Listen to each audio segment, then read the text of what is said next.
Welcome everyone to another episode of Bozzelli's TV, the most interesting wine channel on the internet. Why are we the most interesting wine channel on the internet? Because we consider wine a food. Thank you to perennial special guest Holly Rocco Feraci of Republic National Distributing Company, an awesome company, a top 10 place to work. They have amazing incentives right now for drivers, so just head on the website. And yes, we need drivers big time. They need drivers big time, and it's a great place to work. And just head to the website, and they can help you out from there. I'm your host, Michael Bozzelli, as you know, because you watch our show faithfully. I see that we've broken 1,000 views on a few shows.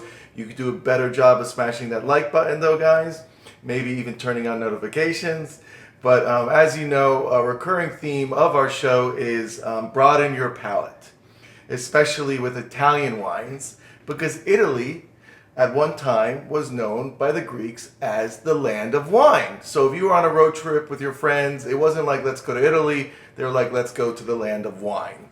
So today's show is very special because we have sommelier today, Lee Cohen of Gallo's Luxe division, their premier division that nurtures and supports and produces these amazing Italian varietals that we're going to be tasting today. Some obscure grapes, broaden your palate. This is not the Cali Cab Show. Blink, blink, blink. This is not the Cali Cab Show. I hope Lee appreciates that sentiment. I kind of feel he does, given his position at the Luxe division with these amazing Italian wines. But Lee, I always ask, how'd you get your start in the business and how'd you end up with Gallo? Oh goodness! Well, I actually got my basically my intro to wine when I was working at Walt Disney World for many years. Worked for them for about 10 years, and they gave me the opportunity to take my intro level to get my somm certification, and one thing led to another, and then I got my level 2, and kind of leapfrogged me into the world of fine dining. I mean, I was in the restaurant business pretty much for 35 plus years before I started working for Gallo 2 years ago. And then when I left Disney, just kind of fast forward, I made my way to Washington, D.C., and I was the wine director and head somm at the Capitol Grille on Pennsylvania Avenue for a little over 8 years. Very nice. And then I thought, if I'm going to... So you know Tom Stevens. I know Tom Stevens real well. Okay. Yes, as a shout out to Tom Stevens. He's at Landini Brothers now. I know. Okay. Yeah, I saw him the other day. He's still fun.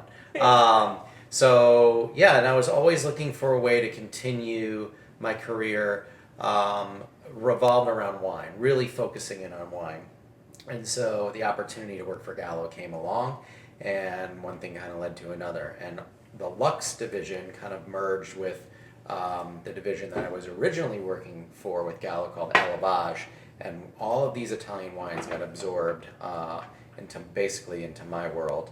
And I couldn't be more thrilled. There's so many iconic wines that we're going to taste today. We're going to take a little tour throughout Italy. All of these coming from different places, and they're all so different yet beautiful. So, yeah. So I'm really happy to be here. Awesome. Thank you, Lee, for taking the time. And we can start wherever you like because I'm salivating right now. There we go. I know. Awesome. We've got the Sauvignon Blanc, which is actually pretty exciting, the Yurman Sauvignon Blanc. So, yeah. Yeah, so Yurman Sauvignon Blanc. So Yurman, just to give you a sense of place, they are located in the Friuli, Venezia region of Italy. So very close to the Slovenian border. In fact, you can take stones from the vineyard, throw them into Slovenia. That's how close they are. So Yurman was started by Anton Yurman back in 1881. And it was actually, though, his son who kind of put Yurman on the map. So Anton would basically cultivate grapes and he would make wine, but he would sell it off to merchants throughout the region, and they would then slap a label on it and sell it in their wine shops. So his son, prior to the 70s, and this is Silvio Yurman, his son's name, he studied how to make white wines throughout different regions throughout the world. He even made ice wine in Canada at one point before returning back to Friuli in 1970. And on the family land that they owned was a small vineyard they purchased from a woman originally, and her name was Antonina. And they make a wine called Vintage Tunina. And Tunina is the Friulan dialect for Antonina. In any event, he went out in 1972 and made a field blend consisting of Sauvignon Blanc that we're going to taste today, a little bit of Chardonnay, a little bit of Piccoli, Malvasia, and Ribolla Gialla. And so he made this wine on the side, and as his dad was pitching his juice to some of his best purchasers, his son tagged along with a little sample of his wine. And so Anton presented his vintage along with his son sampling to his best customer, and his best customer said, "I want all of that."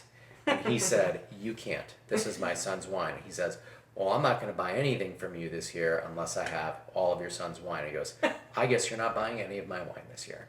So, Sure, a tough bargain. yeah, for real. So Stubborn Italians. Yeah. So Silvio made this wine that over time got the Tre Bicchieri Award, which is awarded to some of the best wines in Italy, and they were the very first white Italian wine to get that award. So it's pretty iconic. You'll see it in a lot of Michelin star restaurants throughout Italy and throughout the world. This happens to be their 2017 Sauvignon Blanc. So this is stainless steel fermented. This sits on the lees for a little bit of time. It's not your New Zealand Sauvignon Blanc, and it's not your California Sauvignon Blanc in terms of grapefruit or grassy notes. This is going to be more mineral driven per se, because one thing that is really, really important to know about where Yurman sits and the soil that they have. So it is chalky. It's a chalky clay soil that's banded with limestone, and they have a name for it. It's called Ponca, Ponca, and it lends to a lot of minerality to the wine, and also helps maintain a lot of its freshness, its vibrancy. So that kind of soil is similar to champagne, or It is, yeah, almost Yeah. like in Chablis where you have that Commerdigan soil. So same kind of influence, where it kind of really has a big effect. What's on interesting about this, two things. You don't often perhaps see, most people think of, when they think of Friuli, they think of Pinot Grigio. Sauvignon Blanc, I don't know how much Sauvignon Blanc is there compared to, say, Pinot Grigio, but also the other thing that I noticed is, of course, this is 2017, and a lot of people might be afraid when they see a white wine and they see 2017, they think, oh, but that's not 2020 or 2019. What's unique about this wine? Why is this sort of the current vintage, or what's so amazing about the fact that this wine can be a 17 and be delicious? So one of the really amazing things that I recently found is that Yurman's wines can be made to age. Going back to what I mentioned a little bit earlier about the vintage Tunina, I recently had dinner at Officina with a work group, and we had a 2006 vintage Tunina, this Italian white wine. And you're like, how can this wine really, what does this wine have left? It was the wine of the night. So That's cool. one of the beautiful things about the Yurman wines is they're meant to age. If this is something that, most people don't necessarily have the patience in this country to just let their wine sit and enjoy them later. But if you do, or if you even just happen to forget that you have this sitting around your house, have no fear. You can go back to this wine. It will get even better. It's funny. People always talk about tannin content in red wines. There is tannin content in white wines. Anytime you have juice that's in contact with the skins, it's going to impart a little bit of those tannic qualities. So the fact that you have the soil, this winemaker, the tannin structure in this wine, even though it's really, really just kind of quiet, it's kind of sitting in the background, it really helps to make this wine really stand out just, upon release or several years later, or in the case of like vintage Tunina, which is their other wine, you can lay it down for 10, 12, 13 years, and it's incredible. really is incredible at these wines. It is, and I'm really humbled to be sitting next to a budding master of wine and a sommelier, but I can't stop smelling this wine. It is so aromatic. It's such an aromatic experience. I mean, I don't want to. It's. I'm smelling a lot of Parmesan Reggiano.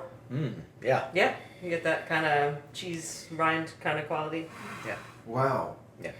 Amazing. Amazing, folks. I'm looking at this pricing. I don't know if Lee has confirmed this with accounting. A lot of my guests don't because they're just so interested in the product and they don't work. They don't sweat the numbers.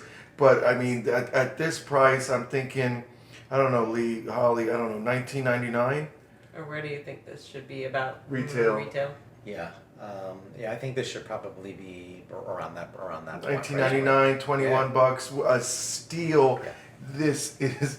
Wow, this is their Sauvignon Blanc. Okay, so I'm sorry. The data. Am I misreading the data that I have in front? No, you're not misreading it.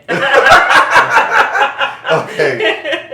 You haven't had that much wine yet today. So the data. It's only like 10:30. So the data department had a little bit too much to drink last night.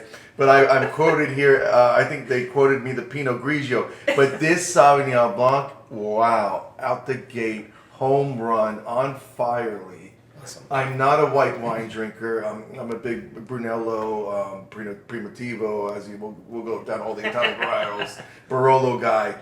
This is the Sauvignon Blanc. This is Mike's favorite Sauvignon Blanc for the summer, bar none. I'm going out on the limb. Nice. It is delicious. I mean, these wines So are good. fantastic. Amazing. I mean, the Yurman family? No, Yes, not the Yurman. The Yeah. Yurman family. Wow.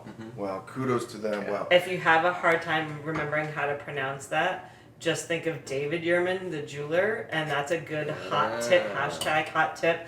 For all you guys out there, you can get a bottle of the Yurman The Sauvignon David Blanc. Yurman Sauvignon Blanc. Yeah, and then you can go and get some David Yurman jewelry for your girl, and you'll get out of the doghouse. Like, you know. I love it. Thank you for that analogy. Last week we had the Kenny G. Shard, and this week we have the David Yurman Sauvignon Blanc. Amazing.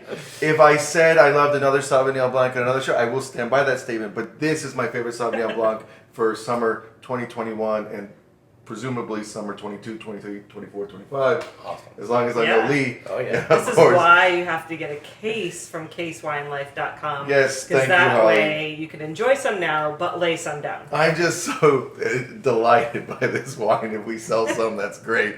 But I'm going to be buying some for sure. Delicious. Oh my God. Wow. Out the gate, Lee. Okay, what do we have next? Next wine we're going to have is Tornatory Rosso. So move this out of the way a little bit. So we're going to take another detour in Italy. We're going to head all the way to Sicily, that little island off the front part of the boot, in a place called Mount Etna. So the Tornatore family have roots that basically go back as far as the 16th century. They were there in the 1500s. And they come from a family of basically grape farmers. They just cultivated grapes and sold them off. This was Francesco Tornatore's great-grandfather who was doing this back in the day. His grandfather then started producing hazelnuts on the farm. So they were now selling grapes and hazelnuts, and they were using the money to put their two sons through college. Eventually, Francesco Tornatore decided that he wanted to use the family property to make wine, and this happened in 2010. Just prior to starting making wine, he expanded his footprint in Sicily to basically encompass 100 hectares, which made him, or makes his family, the largest landowners and the largest wine-producing family in Mount Etna. For those of you who don't know about Mount Etna is the largest, most active volcano in Europe. I have an uncle named Pompey. There you go. Wow. I'm familiar with volcanoes. All right. Yeah, my family's from Naples, and they Okay. certainly down in that Campania region. So. Those volcanic Italian tempers. Yeah. So you earlier were mentioning about something about the Greeks. Well, according to Greek mythology, Zeus had this battle with this monstrous serpentine called Python, I think it was. In any event, he won the battle, and it's said that the Python is been buried by Zeus underneath the volcano of Mount Etna, which is why it erupts all the time. I found that out yesterday. It's pretty cool. That's why they're so That is angry pretty down cool. there. Yeah, seriously. Got this rumbling dragon or whatever Python. python under a volcano. Okay. So there's I'd be angry too. two really important grapes in Mount Etna to pay attention to. They make a white from Caracante and they make a red from Nerello Mascalese. So we're drinking the red. Nerello Mascalese comprises about 95% of this wine. The other 5% is called Nerello Cappuccio. So this sits in stainless steel for about 6 months, and it then sits in bottle for about an additional 3 months before release. This is sour cherry. This is pomegranate. This is, I look at this wine, and you were holding it up to a white background. I mean, if you didn't stick your nose in it and you didn't taste it yet, you might say that this looks like a Burgundy, right? Mm-hmm. If you stick your nose in it, you might also say that this has some Burgundy-like qualities. Yeah. I feel as if, even though we're talking about, Nerello Mascalese versus Pinot Noir, they do tend to share some of that sour cherry, like I said, some of that just like really kind of tart red fruit notes, but you pick up a lot of earth. I mean, the soil here, as you would expect, is volcanic soil, and you might think that, well, how is it that this vineyard sits on the northern slope of Mount Etna, a volcano, and this boiling hot lava doesn't just come straight through the vineyard and just sear everything? Well, Michael Mann movie. yes. Yes. So Mount Etna is about 1,100 feet elevation at the very top. The vineyard sits at about 2,500 feet elevation. So there's a good distance between where the lava flows and it starts to cool and it settles. You get a fairly good amount of rain throughout the growing season. So you get this broken down lava that washes its way into the vineyard and has this pretty extreme effect on the wines. Very fertile soil. And it picks up a little bit of almost a little bit of a spicy note to the wine too. A lot of producers sit at the base of Mount Etna, and I've heard a master somm say that Tornatory's vineyard sits on an island within an island because it pretty much is all by itself at this higher elevation on the northern slope, getting sunlight throughout the day, but then at night it goes on the south side. So you mentioned lava quite a few times. Yes. So that's pretty serious, guys. Yes. But however, the mouthfeel is so beautiful. Yeah, it's really smooth, silky, very fine-grained tannin, very Yes. soft. Yeah. So would Yeah. you say supple? Yeah, absolutely. You would? We can call that simple. This tastes even better than last time. Yeah, it's. I was just So thinking good. that myself. The last time we tasted it, Yeah. it's tasting a lot more fruit today. Yes. It's really kind of showing up, but you still get that kind of earthiness on the mid palate, and I had the good fortune of going to Sicily and sitting and tasting wines by the volcano, and when you're kind of there in that moment and in that experience, it really is an aha moment, because you're kind of smelling that particular day. There was kind of ash coming out and steam, and you're smelling that and you're tasting the wines with this minerality, and you're just like, oh, I totally get this now, And so every time I taste a wine from there, I think of that. Yeah, it's pretty incredible stuff. Just to think that you could actually grow wine here and actually make an incredible wine nonetheless. It just speaks to, sense of place, sense of what you can do.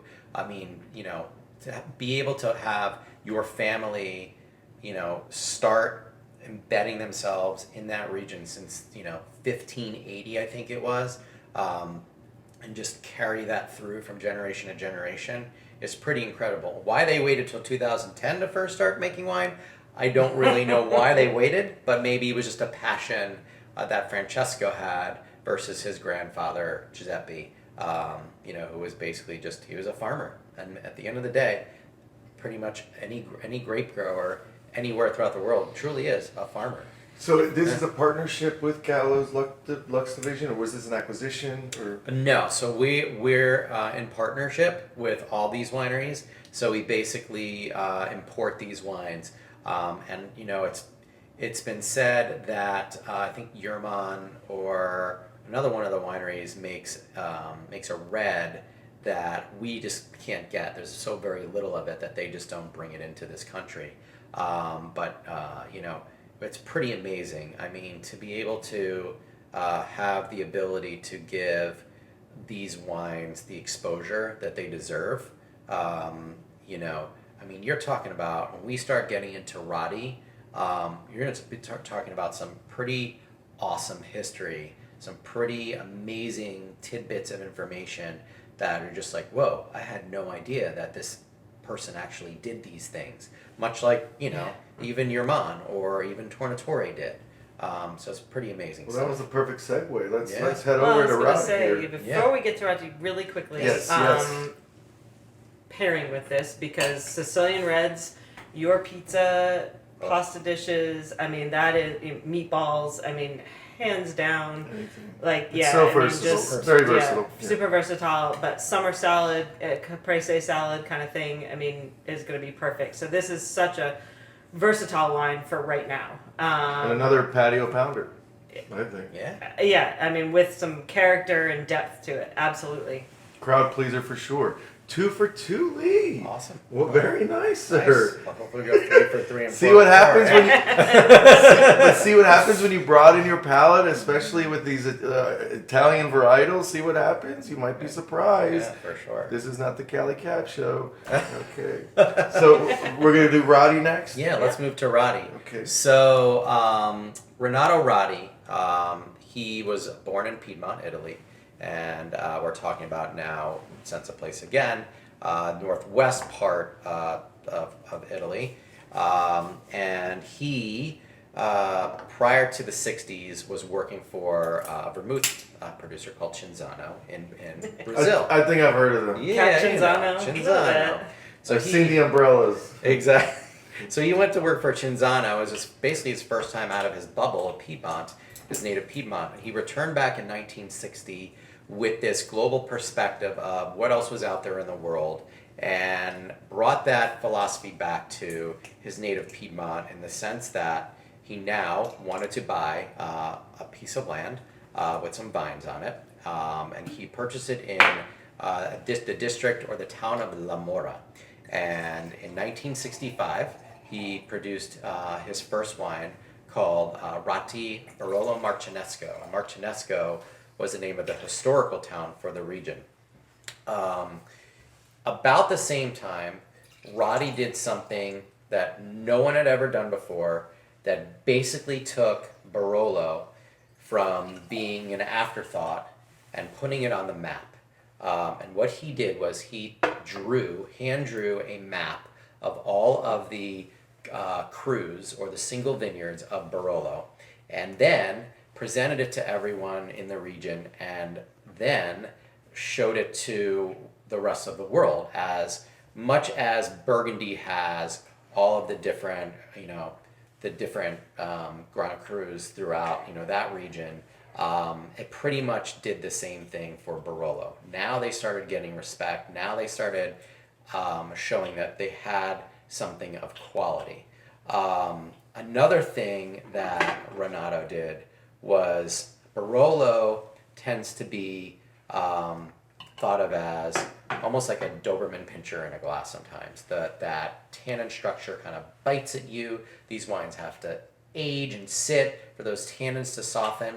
And the main reason behind that at the time was due to the maceration and so basically the skin contact with the juice. Typically it was 30 days or more. Renato dialed it back and he said, I'm only going to leave the juice in contact with the skins for no more between 7 and 8 days. He wanted a more gentle approach to Barolo, more elegant, wine that you could drink now not necessarily had to age, but yet these wines you could still age if you wanted to. On the property, when Renato bought this little piece of property in La Mora, there was this old rundown church called the Abbey de Annunziata, and he used this as his makeshift winemaking facility because they had the monks and the priests or whoever had lived there had been making wine over time. In the abbey, Making and drinking. Exactly. In the abbey, he found a bottle that was exactly this shape, and it said Albisa on it. So to this day, he makes all of his Barolos in this specific bottle that he found in the Abbey della Annunziata that dated back to the 14th century. I like it. It's kitschy. Really cool. Yeah. Also, on the front, you'll see a soldier. So this is in honor of the Piedmontese soldiers that fought against Napoleon Bonaparte, and he wanted to honor them on the label. Wonderful. So that's pretty cool. Wonderful. So this is 100% Nebbiolo, and this goes into Slovenian oak for about 10 months. And Slovenian oak is typically holds 50, I think it's 50 liters of wine. So much bigger than your typical like French barrique. The idea is to put it in contact with less surface area. So the more barrels you put it in, and the smaller the barrel, the more surface area you have in contact with the oak. This is a much bigger vessel. It's neutral, so it's not really imparting any sort of, you don't get that, oak that you would get from like a California cab, but that, with that coconut and that vanilla and that cigar box. This is elegant. This is approachable. This is, as Holly was referring to with the Tornatore, being a great food wine. This is an exceptional food wine. Exceptional. You could eat this with hard cheeses, prosciutto, some charcuterie, or you could even have this with, of all things, a pizza. And it's going to complement the food because it has so much of this lively, vibrant acid to it that kind of cuts through anything that has some fat in it, like cheeses typically do. So I think this wine is, once again, beautiful showing of what Barolo can be if you really think about it in terms of his approach to winemaking. Unfortunately, he passed away. Renato passed away in 1988. His son Pietro took over, and his son Pietro now has been making wine longer for Roddy than his father ever did. Tradition has it that when a winery passes through, or in Italy, when a winery passes through from generation to generation, typically what would happen is Renato's name would come off the label, and it would now be called Pietro Roddy. But Pietro didn't want the fanfare. He didn't want to diminish his father's legacy on the wine. So instead, he just called it Ratti, and continued the family's name that way. He thought that was more important. One thing that Pietro does a little differently than his father did, just a little technical note, his father used to do fermentations with a gentle pump over in the tanks. Pietro does punch downs. He wanted just a little bit more extraction from the skins, but not too much. He wanted to keep it in his father's, at the time was his father's modern style, but it's the classic style that Roddy always had, with just a little bit more. I could tell he dialed up the extraction. Yeah, for sure. So there you have it. It's funny too, when I see this label with the soldier on it, and I mean, I think it's really cool because it pays a nod to history, but also in kind of before Italy was a country. I mean, these were, nation states, if you will. But I kind of think back to, and you are going to know exactly what I'm talking about. I'm pretty sure. I think all boys at one point in time played with the little soldier guys, and soldiers, or just, I mean, I know Toy my husband. Soldiers. Toy soldiers, and Great they, song. they would have their battles, and I know my husband was big into like Civil War, and so, or the Alamo, and so he and his cousin would have little soldiers and play Alamo or whatever, and so anyway, I think to me, I kind of, when I see that, I kind of think of his stories as a little boy that he had, and there's a connection there. So anyway, just a thought, it kind of brings back a memory for a lot of people. So a good gift giving bottle as well for 8-year-old boys. But for most men, I think have a story or a connection with playing with soldiers as they were little boys. So I think it kind of brings back a memory. It does. Anyway. No, thank you. I always try to think of kind of, like who's the audience for this, and a lot of people are driven by labels. We've had this conversation about how Italian wines maybe don't kind of do that, right? Like they're very classic labels, words without anything, and a lot of people kind of, buy based on labels. And so, but this is kind of an example where, they are paying homage to history, and they're a very classic label, but at the same time, you can look at that and say, actually, there's a connection. A lot of people might have a connection with that label. So no, this wine is a deviation from other traditional Italian labels for sure, and we appreciate it. It's super kitschy. I love the story. It started in a church.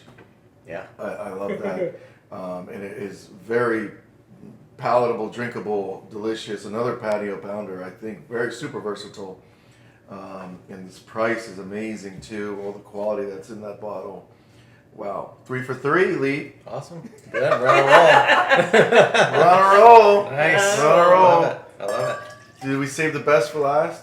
We may have, yes. So we're now going to talk about Argento Russo de Montalcino, and we're moving from Piedmont, which is in the northwest part of the boot, a little further south along the west, still on the west side of Italy, and Argento was basically founded in 1580 by a family called the Pecci family, and they built the cornerstone of a castle called the Villa Bellaria, which means the Villa of Good Air, and there's a reason why I mention that.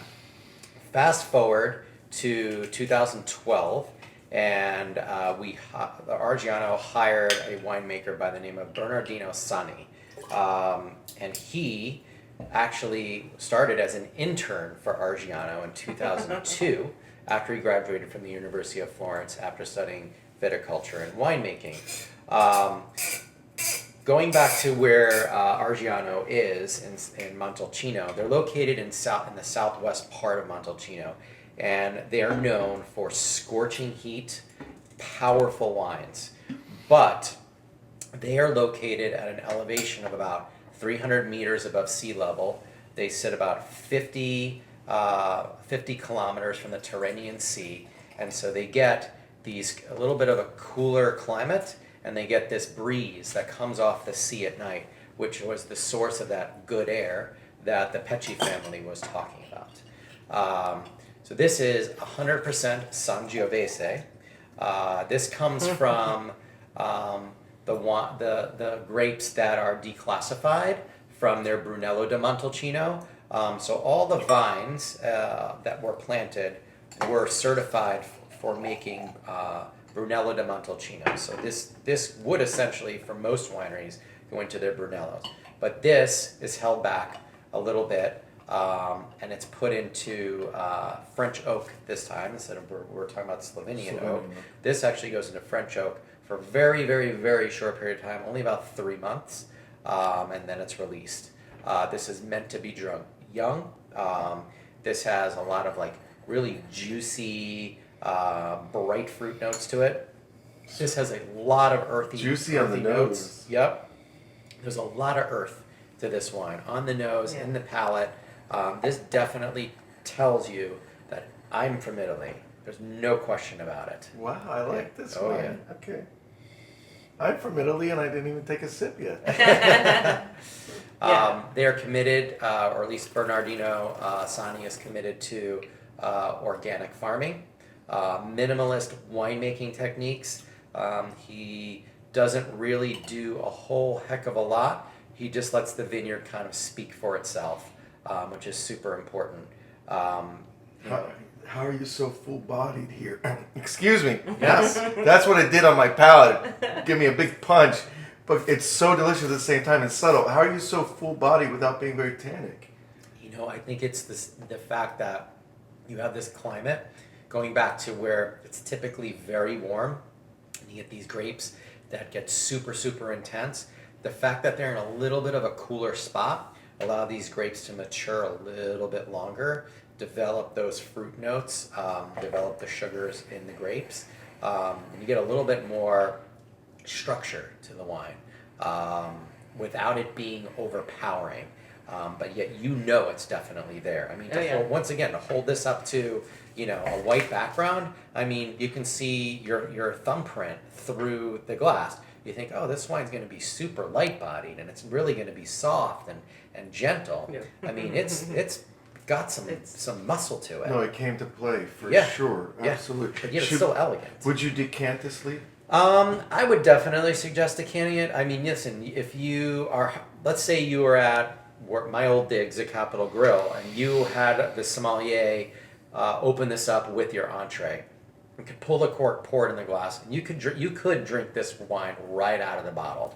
But I think it definitely would benefit from decanting. Give it about 30 minutes if you could have a little bit of patience, and you can do that. Or you could also just pour it in your glass and just let it sit there, and just drink it, over the course of like every 5-10 minutes, and you can really kind of see how this wine changes subtly over time. At first, I think what you're going to taste is that tannin structure and that acid, and then the fruit is just going to start to like edge its way out, almost like in a relay race. It's like, oh, I'm taking the baton, and I'm now the fruit's going to make it to the finish line. But it's such a gorgeous wine. And how long has this been on the market? How many vintages are we in? Oh gosh. I don't know exactly, but Argento has been making wine now for, I think it's been 30 plus years. Okay. Maybe longer than that. So you would say it's been a mainstay on wine lists at steakhouses? Oh, absolutely. Oh yeah. They're one of the more iconic producers of Brunello in this region of Italy. They're one of the most sought after producers. And all these wines have a heavy on-premise presence, I understand. Yeah. Oh, yeah. I mean, if you go, if you go into any fine dining Italian restaurant, whether it's DC, Virginia, Maryland, even New York City, or a big metropolitan city. Not that DC isn't, but it's not really. I wouldn't consider it metropolitan. But you go to these big cities. Cosmopolitan? Yeah, maybe cosmopolitan. There you go. Yes, for sure. You're gonna find these on some of the most renowned wine lists throughout the country. And which one of these four glasses of art, as Holly and I like to call the best bottles of wine? These are glasses of art here. Yeah, which one is just raking it in right now? It's generally speaking. You don't have to get into No, I would say so. Mount Etna is probably the most hipster place for wine geeks in the universe right now. Really? There's been a lot written about Etna and the wines from Etna, and and people may not know, like you mentioned, the grape varieties, Norello Mescalese, in this case, and Cappuccio, but they will know Sicilian Red. Like if you say Sicilian Red, I mean, chances are most people have had a Sicilian Red. They like Sicilian Reds. They know that it's going to go with their pizza or their, as I said, their pasta dish and meatballs. And there's been a lot of articles. I mean, I can think back, from before being a distributor, I worked in a wine retail shop, and how many times people come in, they go, they didn't really know anything about it, but they'd say, do you have one of those Sicilian Reds, or do you have something from Etna? And they'd kind of be a little sheepish, and I'm like, it's okay, did you read, because they just read an article on it or something, and it was like, okay, that's cool, like, let's introduce you, and so that was the fun of it. But yeah, I think, for sure, this has got some recognition. So for all the cool kids, all the Tornatory is on the map. You need to add it to your checkout cart at casewinelife.com. All these wines will be available very shortly. Free shipping on most cases, and we also have case discounts. But you can expect to see all these wines, especially my favorite Sauvignon Blanc of 2021. Yes. Post-COVID, if you need to get over these COVID blues, there you go. There's a Patio Pounder crowd pleaser for you right there. And if you're in the doghouse, that's your wine. Yes, that's your wine to get out of the doghouse. The David Yurman Sauvignon Blanc. Yes, and I love that analogy. We love analogies on this show. I am curious. We talked about why I invoked wine enthusiasts. Where do you go to feed your brain, Lee? I'm always curious. Or sommeliers. I don't typically dive into the magazines. I feel like sometimes they're a little bit skewed as far as whomever's palate you're speaking about. I find it interesting to listen to master somms, whether it's like podcasts or through trade events or some educational things that I get to be a part of, and really just kind of listen to them talk. And there's such a wealth of knowledge. Everything that I basically told you about these 4 wines today were not just a result of reading through the history that's been presented to me to kind of refer to, but I had the benefit of being with Master Somm a couple weeks ago, talk about all of these wines, and just to pick up these little bits and pieces of nuances of the stories, and what sets this wine apart from every other wine, every other Brunello and Montalcino, what sets this apart from every other Barolo, what makes it unique and special. And I think that's the most incredible part. So when you have a story behind a wine first and foremost, and you have a wine in a bottle that actually over delivers, and you can tie those two things together, I think you're drawn to it. There's just a natural, no question. Just a magnetic quality to something that you're drinking, and you become passionate about that wine. I think that's always been something that has stood with me, and why I'm really truly passionate about wine, because I love all these stories, and as I read through the stories, I pour a little bit of the wine in my glass, and that makes me love the wine even more. That's interesting. Yeah, absolutely. That's fun to do. Absolutely. Yeah. And you can find some of these podcasts that Lee's talking about wherever you get your podcast from. I know there's different resources out there to get your podcast from, but just do a search for wine, right? And things like whether it's the Guild Somm, or whether it's Wine Folly, or there's two guys and two wine guys, or there's up-teen wine podcasts out there that you can just kind of start listening to. And some are, don't be intimidated by it. There really are some that they're crazy. You listen to them and you're like, what? Right. Yeah, they're a lot of fun, and you'll kind of you may not know anything about the wines they're talking about, but they'll have you cracking up. What was the most grossly inaccurate thing you heard on a podcast? And we're fine. You don't have to name anyone, because we appreciate their efforts. But everyone's human at the end of the day. What was the most grossly inaccurate thing you've ever heard about a wine? Oh gosh. I know. I don't know. Did somebody call this Chard Brunello?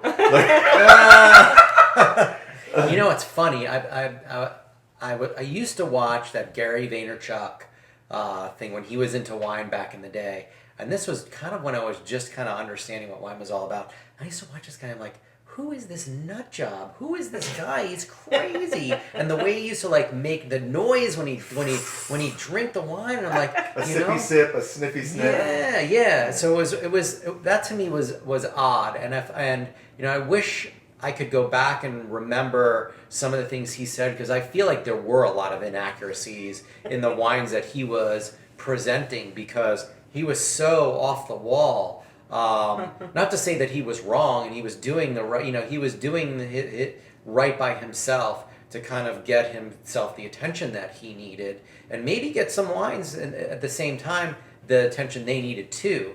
But you touched on, we're not drinking California Cab here. I think sometimes California Cab gets way too much attention and ends up being, the thing that a lot of people, if they have $100 to spend on something special, they're going to, I'm going to go buy that bottle of, Opus, or I'm going to go buy that bottle of Silver Oak or that Camus, and it makes me cringe sometimes. Not that those wines weren't good back in the day, but they've changed over time. Camus isn't what Camus used to be. Camus used to have this cult following, and it used to be like hard to get and used to be so good. And now it's like, I don't recognize the wine anymore. I don't know what this is.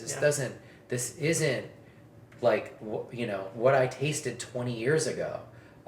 So these wines haven't deviated much over almost like centuries, which is pretty incredible. And you will not find Mega Purple anywhere on these wineries. No. Anywhere. I don't think that's even in the country. Even in the countries. Yes. Thank you. In America, we like the color purple, so they use Mega Purple to make it more purple. So it's not really purple, but, we're so color-centric, that's another show.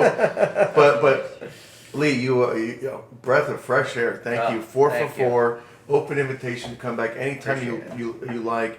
Gallo, I think what's misconstrued, they are a behemoth company, but they're very down to earth, and they are supporting, nurturing these small production wineries from Italy that can go toe to toe with any Opus or with any Camus. I mean, we're not even on the same planet, I think, with some of these, with all these wines today. Holly, anything you'd like to add? No, I think we're going to end there. I think that about sums it up. That sums it up. All right, everyone have a little wine in their glass. Let me go for the Etna hipster wine right here. Here we go. Salud. Salud. Drink responsibly. Yes. Absolutely.